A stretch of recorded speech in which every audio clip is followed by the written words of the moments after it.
The Bible as a Handbook for Understanding Self. Part 3. By Shane Miller. The Instability of Man. In the foregoing sections we have undertaken to develop a premise, a thesis, that man has been connected with his source and has never at any time been severed from it.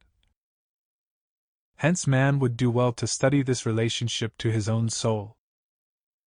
The soul pattern is given to us in the beginning of Genesis. There is the chart or map. As we go through life, we become bewildered by the diversities, the fragmentariness of everything. Relationships between one thing and another are not always clear, and it is very easy to become confused or lost. In the study of the Bible, the same thing is true. One hears people say, "Well, you can prove anything by the Bible." If one is trying to prove something, he can find a quotation which seems to justify it, then turn the page and find another that expresses just the opposite. Therefore, the Bible has been used as a chessboard, a battleground. It has also been used by people who wanted to twist it to their own advantage. If we think of the Bible as a handbook for self-understanding on our way through life, if we maintain our concept of the soul, this pattern which is within each one of us, and if we study the Bible and life together, for they must be taken together, then the Bible is timely. Actually, it is more timely than tomorrow's newspaper. Everything is there. Cycles.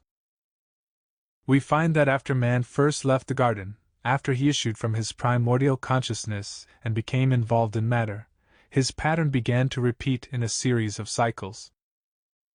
He was continually losing consciousness of himself.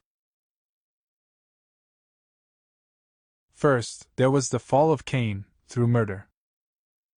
A little later, Genesis 4 verses 18 to 24, we read of Lamech, who symbolizes a group, tribe or type of consciousness, which, in turn, fell into error. This gives us something to ponder, because Lamech was the father of civilization, which we have come to regard as one of the more positive achievements of man. Lamech's group produced the cattlemen, the musicians, the makers of musical instruments, the brass workers, and the artisans. In this development, man learned to think. He made a few simple tools, began to build houses, created ornaments, and did various things to express this God force within him. At first glance, it looks quite encouraging. Man now had really found something that would keep him out of trouble. But the danger is, whenever a man takes up a specialty, he risks losing himself in the specialty. He will become so immersed in it that he will narrow his field, and he will forget that the source of his creation is God. He will begin to give himself the bouquets, to pride himself and set up situations of rank and position, insisting on credit for this and that, and gradually becoming absorbed to a point where all he wants from life is his specialty.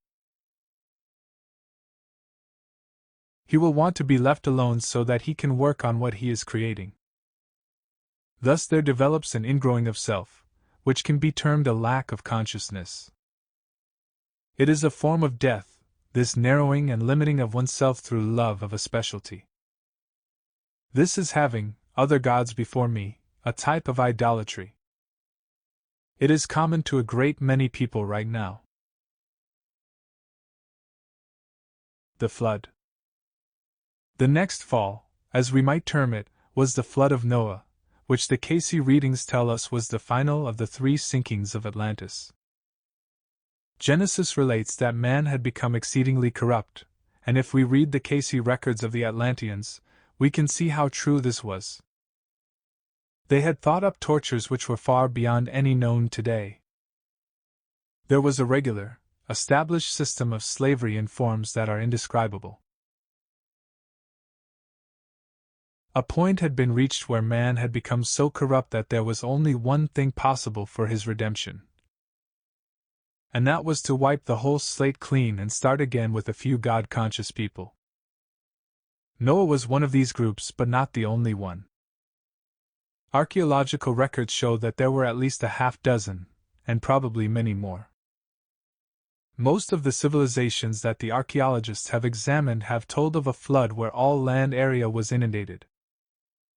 The memory of this terrible experience is still in the mind of man, in the collective unconscious. The Tower of Babel. The next fall from grace, which was of a very tricky and insidious type, was that of the Tower of Babel. The biblical story tells how the people built a tower by which they could know the secrets of the universe. As one reads this account, the error doesn't seem so great, just a few wrong ideas that needed to be straightened out. The implication of the story was something else, which is still going on: the misuse of psychics, the use of psychism or psychic powers to tap universal mind for individual and selfish purposes. This inference is found in Genesis 10, which precedes the story of the Tower of Babel. In Genesis 10, all the sons of Noah are listed by their descendants, each group with a statement such as, "These are the sons of," after their families, after their tongues, in their lands, after their nations. See verses 5, 20, and 31. Then verse 1 of chapter 11 declares, "And the whole earth was of one language, and of one speech." The Revised Standard Version puts it, "Now the whole earth had one language and few words." This seems to infer communication not only with the Lord but with every other individual on earth without the use of language or words as we know them. The story of the Tower of Babel implies a former consciousness of man wherein he still knew himself to be part of God and in telepathic communication with all members of the human race. The separation was slight at first, the veil very thin. However, as man became increasingly absorbed in earthly pursuits, as symbolized in Genesis in the description of the beginnings of arts and handicrafts, he began to lose his psychic gifts. Probably by the time man was aware of what was taking place, most of the damage had already been done, but there were still individual souls who had retained their genius. As long as these held out, the rulers of the groups could still carry out their personal and selfish desires for enrichment and power. As time passed, however, probably ages, it became more and more necessary to use artificial stimulation for securing psychic information and guidance. Some of these mechanisms are set forth in Saram's book Gods, Graves and Scholars in the story of the oracle at Delphi in Greece, the Trojan council chamber built over the graves of heroes for closer psychic communication, and that tower, at Babylon, which persisted in some form down to the day the city fell. The Tower of Babel, then, is the symbol of the misuse of psychic power for personal, materialistic gain, the use of a psychic gift to play the stock market. A type of activity which is a prostitution of the God force. Covenants. All through the Bible we find a form of negotiation known by the theologians as a covenant.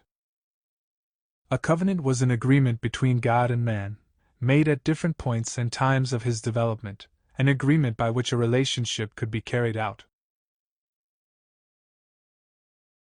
The first covenant, of course, is the Edenic one and was based upon a relationship of companionship with God and upon his protection. This was during a period of innocence. The relationship was very close indeed, since the ideals of man were very close to the creative forces. After the fall, this covenant was supplanted by the Adamic covenant. It resembled an agreement such as a group of people may make with their king, in which are stated the basic laws of the connection. Now the covenant embodied the relationship between God and man in the earth. Once man had left the one home he had in Eden, he needed to know more than ever that God was present, for his nearness was no longer apparent. Later on, after the Adamic covenant, there was the covenant of Noah, which concerned relationship to God as man sought to govern the whole earth. After the flood, you remember, there was great activity as to rulership of parts of the earth under a man-made government, and this man-made government was supposed to follow God's government. Man tried to rule according to the best and most enlightened manner, but this also failed at a point. Later on, we read about Abraham and his covenant. This differed from the other covenants in that it had to do with the principle of a people chosen out of the earth, children in the earth, remaining God-conscious. Since population seemed to fall into error so persistently, the change had now come about in which a segment of mankind would be used as the ideal or pattern for the rest of the world. Love and responsibility begin here. Still later on we have the Mosaic covenant, which describes the relationship to God of this segment of the race through a self-imposed discipline. By this the people would keep themselves pure through dietary laws and others set up to make them God-conscious. From this came the discipline of Judaism. Here was an example of a God-conscious race being held up before the other races of the earth to show its greater unfoldment. This was to be a demonstration. Of all the peoples which came against Israel at the time of Moses and throughout the duration of the Mosaic covenant, not one has survived, yet the descendants of Israel are still here. Its members were strong in the presence of the enemy as long as they stayed God-conscious. It was only when they started to follow their own desires again, which they did at times, because it is not easy to stay on a discipline, that they got into trouble and fell into captivity. The theologians have listed 7 of these covenants. The next is the Palestinian one, which concerns the relationship between God and this special segment of the race according to the conditions for an earthly home. In line with this covenant, these people plan to set up the perfect state in their own country. Here we begin to get political overtones. The last one is the Davidic covenant, which is the relationship of the segment to God through a God-appointed temporal ruler. Many theologians feel that each of these covenants represents a failure in a way of approach to God which had to be supplemented by something else. It seems to us, though, that the Edenic covenant was analogous to the first grade, the Adamic covenant to the second grade, and so on. Now, what use do we have for the first grade once we are in the second grade? The rules and regulations for the first grade were all right as long as we were there, but now we are further along. Perhaps mankind has been learning through every one of these 7 steps or covenants, and now we can think for ourselves. By thinking, we discover our big limitation, the inability to stay with our ideals. All of these covenants concern different ways in which a people tried. The New Covenant, or the promise of redemption through the Christ, which the Christians hold up, is currently on trial. This is where we are at the moment, according to the Christian ideal. In the experiences of the covenants there was a continued attempt by man, as he lived his life in the earth outside of his original mind, to keep his head above water or to keep his sense of direction. Every time he failed, some catastrophe recalled him. Man seems to have been the most unstable creature on the whole earth. He was always getting off the track. His experience ran in cycles. He would start off at a point of innocence in the garden, and then eject himself from the garden into delinquency. This would be followed by a period of education in which he would start to work with right and wrong, weighing this and that, making decisions. Now all of this is conscious activity, the working of the conscious mind. Along with, or in spite of it, man had the problem of supply, such as when Jacob was obliged to send the boys down to Egypt to get corn and they became involved in a situation there. It's like a person who has been freelancing for a long time getting into a desperate situation with others. Since his own individual wells have dried up, he takes a job in a factory where everything is supplied. The Egyptians, for instance, had a wonderful river which gave them everything they needed in a material way. All Jacob had to do was to send down there and buy corn. Every one of the situations that caused the covenant confronts the individual today. That's what makes the Bible so timely. The first time you do something in a spirit of freedom, you do it in a creative spirit, and are full of joy and song. But later on, as you become more and more involved, you find that routine is beginning to take over, and then the first thing you know, you're acting in a purely mechanical way, and in time, when routine begins to permeate the consciousness, you feel very tired. That freedom which was to meet your needs at the time has become a weight, and finally a burden. Therefore, it became necessary for the Israelites, who came into Egypt triumphantly at the invitation of the Pharaoh, to leave in chains at the very lowest low of their experience, as slaves. Under these conditions, Moses came forward to lead them out. Thus the new creation could come about for them. After this slavery came regeneration, which was accomplished by the people living within the law of Moses, including the 10 Commandments. They had troubles at Sinai and elsewhere, and they had doubts and fears, but they did get through. After that came the establishment of the home. Then followed the problems of government, of aggression under David and of riches under Solomon. This experience was the opposite of the one they had had in Egypt, for under Solomon all the riches of the world were coming to them. But out of the riches came corruption, blindness, and more corruption. Now, none of these things had to happen, but they represent what happens when the human being gets careless. We all get careless through routine, the boring part of activity, when we're just half alive and not fired by a plan or an ideal. After the corruption, what do we see? Slavery for the children of Israel, this time in Babylon. There came regeneration in Babylon, and they moved out, and came back and re-established their homes. All this is the record of Israel on the physical plane. It dealt with things with which we have to deal. The fact that they were concerned with sheep, cattle, and horses where we use money makes very little difference. Those were the problems to Israel, and these are the very problems we are having now. At this point, in reading through the Bible together, we see a pattern. Anything that is persisted in long enough begins to take over.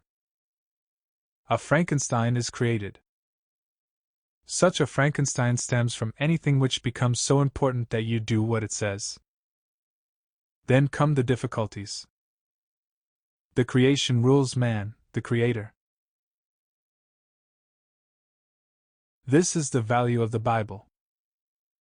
The Old Testament can serve as a handbook, because all of us are dealing with some of these phases, somewhere in our lives today. To see what happens may give us a little warning, perhaps, a little nudge, so that we don't follow the mistakes that have been made all through the ages by people who got careless because they slipped into routines which took away their creativity.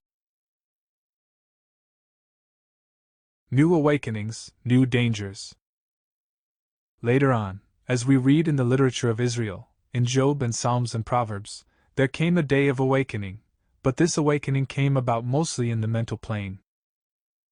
This is similar to the situation of a person with much earthly experience who has become lost, and who tries to use his mind to discover how he may correct the situation, pull himself up by his bootstraps, as it were. With Israel there came an awakening and a stirring, not so much in the visual arts, but in that which had to do with song and poetry.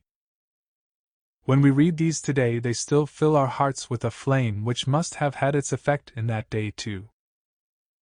We read these because from them comes a lesson and, also, a lightening of the heart. With the arts came mysticism, and out of the mysticism the Israelites' types of prophecy. Out of prophecy came the exhortations, the warnings not to make the same mistake. Hear, O Israel, the Lord our God is one. These warnings were repeated over and over. The exhortations were followed by withdrawal, then weakness. After a while, through weakness came aimlessness, after aimlessness a cataclysm, another round of the hoop, and then again an awakening.